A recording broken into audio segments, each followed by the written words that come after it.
கூலி விசாகப்பட்டினத்தில் ஒரு பெரிய ஹார்பருக்கு கிங் பின், அதாவது தாதாவாக இருக்கிற சைமனுக்கும் எப்போவோ கூலியாக இருந்து ரிட்டையர்ட் ஆகி தேவா மேன்ஷன் நடத்திட்டு இருக்கவருக்கும் எப்படி சம்மந்தப்படுத்துகிறாங்க அப்படிங்கிறது தான் இந்த படத்தோட ஒரு சின்ன பேஸ் லைன். இந்த கூலி பட ரிவ்யூக்கு போகிறக்கு முன்னாடி எப்போ போல் ஹலோ ஹாய் ஃப்ரெண்ட்ஸ், நான் தான் உங்கள் ஜெயராமகிருஷ்ணன் பேசுகிறேன். வீடியோக்குள்ளே போகிறதுக்கு முன்னாடி குட்டி மெசேஜ். நீங்கள் நம்பிட்டு இருக்கிற ஒரு ஆள் இப்படியெல்லாம் பண்ணிட்டு இருக்காரு உங்களுக்கு தெரியாமல் அப்படின்னு ஒருத்தர் மூலயமா உங்களுக்கு தெரிய வந்துச்சுன்னா, அதை நீங்கள் நம்ப முடியாமல் இருக்கிற சூழ்நிலையில் இருக்கும்போது அந்த சொன்ன விஷயத்தை எதுக்கு நம்பணும்? அது உண்மையாகவே இருந்தாலும் காலமும் அவங்க செயலும் அவங்களுக்கு ஏற்ற தண்டனையை தரும். அதை நீங்களும் உன்னை பற்றி இப்படி சொன்னாங்க அப்படின்னு சொல்லி சண்டையை வளர்க்குறதுக்கு பதிலாக ஃப்ரெண்ட்ஷிப்பை கெடுக்காமல் உங்களால் முடிஞ்ச நன்மையை அவங்களுக்கு செய்ய ட்ரை பண்ணுங்கள்.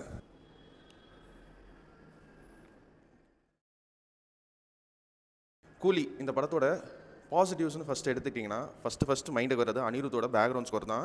சர்ப்ரைஸாக 2-3 மியூசிக்கல் பேக்ரவுண்ட் ஸ்கோர் எனக்கு பர்சனலாக கனெக்ட் ஆச்சு இந்த படத்தில். அனிருத் போட்ட பேக்ரவுண்ட் ஸ்கோரில் இது வரைக்கும் ரிலீஸ் பண்ணாத ஓஎஸ்டி ட்ராக்ஸ் நிறையாவே படத்தில் யூஸ் பண்ணியிருக்காரு. அதாவது இந்த படத்தோட சினிமோட்டோகிராஃபி கிரிஸ் எல்லாம் முக்கியமாக ஸ்டன் சீக்வன்ஸ் எல்லாம் இப்படி தான் சினிமோட்டோகிராஃபி பண்ணுங்கிற அளவுக்கு ஒரு இன்டர்நேஷ்னல் ஸ்டாண்டர்டை சினிமோட்டோகிராஃபியில் கிரிஸ் பண்ணியிருக்காரு. அண்ட் மூணாவது, இந்த படத்தோட ஸ்டண்ட் கொரியோகிராஃபி அன்பறிவு மாஸ்டர். ரொம்பவே ரியலிஸ்டிக்கான ஸ்டண்ட்டுன்னு சொல்கிறத விட கமர்ஷியல் சினிமாவுக்கு தேவையான ஸ்டண்ட்டுன்னு ஒன்று இருக்குல்ல, ஹீரோ வந்தால் இப்படி பறக்கணும், இப்படி இதாகணும் அப்படின்னு பறக்கிறது தெரிக்கிறது அந்த மாதிரி ஸ்டண்ட்டுக்கெல்லாம் போகாமல் கொஞ்சம் அந்த கமர்ஷியலுக்கும் ரியலிசத்துக்கும் நடுவில் ஒரு மீட்டரை பிடிச்சி ரொம்ப அழகாக, அதாவது ஸ்டண்ட் கோரியோகிராஃபின்னு சொல்கிறத விட அந்த ஸ்டண்ட் சீன் ஸ்டேஜிங் இதில் டைரக்டர் லோகேஷ் கனகராஜு உட்காந்து எழுதியிருக்கங்காட்டி தான் அந்த ஸ்டண்ட்ஸை சாதாரண ஸ்டண்ட்ஸாக பார்க்காம ஒரு சீனாக நம்மளால் பார்த்து அதோட என்கேஜ் ஆக முடிஞ்சு. இதெல்லாம் இந்த படத்தோட பாசிட்டிவ்ஸ். இன்னும் ஒரு சில பாசிட்டிவ்ஸ் இருக்குது. அதுக்கு முன்னாடி இந்த படத்தில் இருக்கிற நெகட்டிவ்ஸ் பற்றி நான் சொல்லிடுறேன்.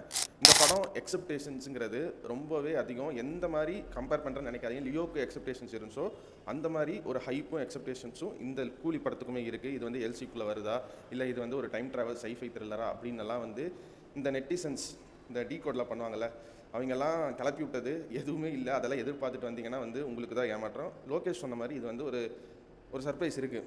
ஒரு ஸ்டாண்ட் அலோன் ரஜினி ஃபிலிமாக தான் அவர் போட்ட நோட்டீஸ் படி எடுத்து கொடுத்துருக்காரு. என்னை பொறுத்த வரைக்கும் அவர் சொன்னதை காப்பாற்றிருக்காருன்னு தான் நான் இதை படம் பார்த்து முடிக்கும் போது எனக்கு தோணுச்சு. பட் நெகட்டிவ் என்னென்னா, இந்த மாதிரி ஒரு ஹைப் அண்ட் எக்ஸப்டேஷன்ஸ் நான் சொன்னல இல்லாததை இருக்கிற மாதிரி ப்ரொஜெக்ட் பண்ணி டீகோட் பண்ணாங்களே, அவங்கெல்லாம் மண்டைக்குள்ளே ஏற்றிட்டு அண்ட் லோகேஷோட முன்னாடி படங்கள் பார்த்துட்டு இன்னும் லோகேஷ் இப்படி ஒரு படம் எடுத்திருக்காரு அப்படிங்கிற ஒரு ஃபீலுமே இந்த படம் தரக்க வாய்ப்பு இருக்குது. ஏன் அப்படின்னா, இந்த படத்தில் ஸ்டேஜிங், அதாவது லோகேஷ் கனகராஜ் படத்தை பொறுத்த வரைக்கும் மல்டி ஸ்டாரர் ஃபிலிம் தான் இது வரைக்கும் அவர் எடுத்திருந்தாரு. மாநகரத்துலேருந்து இப்போ கடைசியாக கூலி வரைக்குமே அந்த கேரக்டர் ரைட்டிங்கிறது இந்த படத்தில் கொஞ்சம் மிஸ் ஆகுது. எப்படின்னா, அந்த படத்தில் ஆரம்பித்த சீன் இப்படி தான் இருக்க போகுது, எஸ் கமான் அப்படிங்கும்போது அந்த சீன் நம்ம எதிர்பார்த்த மாதிரி இல்லாமல் கொஞ்சம் ரொட்டீனாக இருக்கிறத விட இந்த இடத்துல லாஜிக்கே சிங்க் ஆகலையே அப்படிங்கிற மாதிரி ஆடியன்ஸுக்கு ஃபீல் ஆகுது. இது லோகேஷ் இப்படி பண்ணியிருக்க மாட்டாரு அப்படிங்கிற மாதிரி ஒரு சில சீன்ஸில் ஃபீல் பண்ண வைக்கும். இந்த சீன்லேயே ஸ்டாக்னண்ட்டாக நின்று யோசிக்கிறங்காட்டி அடுத்தடுத்து வர சில மாஸ் சீன்ஸை என்னால் என்ஜாய் பண்ண முடியல. அண்டு சில கேரக்டர்ஸையுமே இன்னுமே நல்லாவே யூட்டிலைஸ் பண்ணியிருக்கலான்னு நான் சொல்லுவேன். அதுக்கான ஸ்கோப்புமே இருக்குது. அண்ட் ஒரு சாங் முக்கியமாக இந்த கமர்ஷியல் எலமெண்ட்டுக்கு தான் இந்த சாங் வைக்கணுமா? எக்ஸாம்பிளுக்கு கமர்ஷியல் எலமெண்ட்டுக்கு தான் விக்ரமில் பத்தலை சாங் வச்சிங்க. பட்டு பத்தலை சாங்லேயுமே ஒரு டீட்டெயில் இருந்துச்சுல, அந்த டீட்டெயில் இதில் ஒரு சாங் வருது. அது என்ன சாங்னு சொன்னால் ஸ்பாய்லர் ஆயிரும். எல்லா பொட்டன்ஷியலுமே அந்த சாங்குக்கு இருக்குது. ஏன் அந்த சாங்கில் இருக்கிற ஒரு கேமியோ ஆர்டிஸ்ட்டுக்குமே படத்தில் சின்னதாக ஒரு லீடு மாதிரி கொடுத்துருந்தா கண்டிப்பாக சொல்கிறேன் என்கேஜிங்காக இருந்திருக்கும். அதை கொஞ்சம் மிஸ் பண்ணிட்டாரோன்னு தோணுச்சு. அண்டு லூசன்ஸ் எல்லாம் இருக்குதுங்க இந்த படத்தில். சொல்லாத கதைன்னு நிறையா இருக்குது. பட்டு சொல்ல வேண்டியதை சொல்லாமல் சொல்லக்கூடாததை, அது ஆடியன்ஸுக்கு என்கேஜிங்காக இருக்காததை நிறையா போட்டாரோ அப்படிங்கிற ஒரு ஃபீலுமே இருக்கிறங்காட்டி இந்த படம் இது என்ன மாசினா இதுக்கு நான் விசில் அடிக்கிறோமா அப்படிங்கிற மாதிரி முக்கியமாக அந்த மாஸ் டைலாக்ஸ் வரும்போது யோசிக்க வைக்குது. ஸோ இதெல்லாம் ஒரு நியூட்ரலாக ஸ்பாய்லரே இல்லாமல் நெகட்டிவ் சொல்லணும்னா இந்த நெகட்டிவ்ஸ் எல்லாம் தான் என்னால் சொல்ல முடியும். இதை தாண்டி பாசிட்டிவ்ஸ் என்ன இருக்குன்னு ஸ்டார்டிங்கில் சொல்லியிருந்தால மீதி வச்சிருக்கேன் அப்படின்னு. இந்த பாசிட்டிவ்ஸ் எல்லாம் என்னென்னு கேட்டிங்கன்னா, ஆக்டர்ஸோட பெர்ஃபார்மன்ஸ் தாங்க. கண்ணன் ரவியாக இருக்கட்டும், சோபின் சாராக இருக்கட்டும், நாகார்ஜுனா சார் எல்லாம் வில்லன் ரோல எப்படி புல் ஆஃப் பண்ணுவாருன்னு நான் எதிர்பார்க்கவே இல்லை. ஒரு சர்ப்ரைஸ் தான் எனக்கு. இவர் தான் சைமன், இவர் தான் இந்த படத்துக்கு வில்லன் அப்படிங்கிற மாதிரி ஒரு ஜஸ்டிஃபையிங் ஆக்டிங் பெர்ஃபார்மன்ஸ் சௌபினும் சரி நாகார்ஜுனா சாரும் சரி 2 பேருமே கொடுத்துருக்காங்க.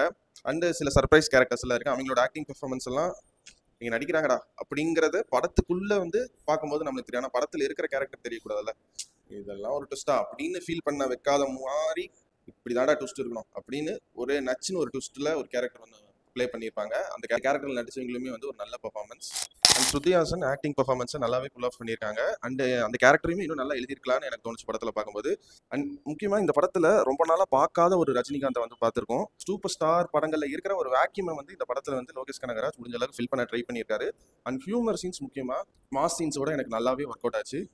அந்த ஹியூமரில் ஒர்க்கான அந்த ஒரு எமோஷனல் கனெக்ட் தான் வந்து மற்ற சீன்ஸில் நான் மிஸ் ஆகிறத நான் பார்க்குறேன்.